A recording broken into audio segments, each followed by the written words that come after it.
జీవమై ఉన్న దేవునికి మహిమ కలుగునుగాక. ప్రియ స్నేహితులందరికీ దివ్య వాక్యోదయం. ఈనాటి పాఠ్యభాగము ద్వితీయోపదేశకాండము 30:15.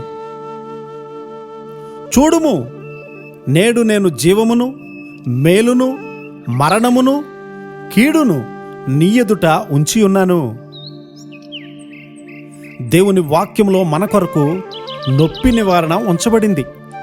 దేవుడు అబ్రహాము గారిని పిలిచి అతనికి సత్యాన్ని అనుగ్రహించి తన స్నేహితునిగా పిలుస్తూ ఉన్నాడు.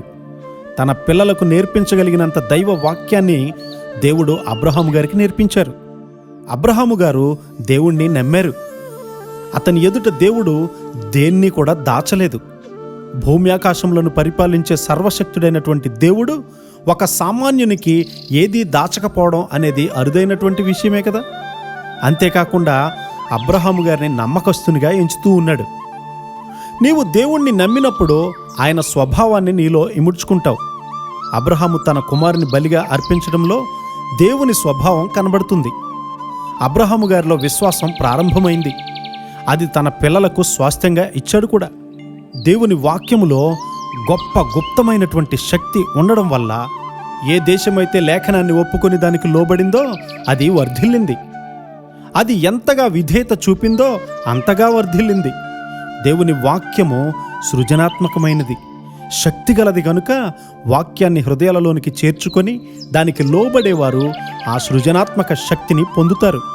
అది పాపాన్ని తీసేస్తుంది కూడా. ఎవరైతే వారి పిల్లలకు వాక్యాన్ని వివరించి దానిని నమ్మి విధేయులగునట్టు నేర్పిస్తారో వారే నిజమైనటువంటి తల్లిదండ్రులు. ప్రతి తల్లి తండ్రి దైవ భయము పిల్లలలో పుట్టించి దేవుని కాపుదలలోనికి వారిని నడిపించాలి. ప్రతి పిల్లలు ప్రతి అవసరము నిమిత్తము తల్లిదండ్రుల వైపు కాక దేవుని వైపు చూస్తే అదెంతో ప్రయోజనకరం.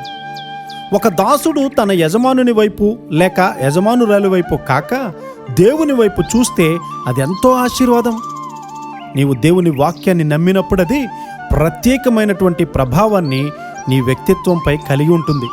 కాబట్టి పవిత్రమైన మంచి ఆలోచనలను కలిగించి మానసికంగా ఎంతో ఆరోగ్యంగా మనలను చేస్తుంది.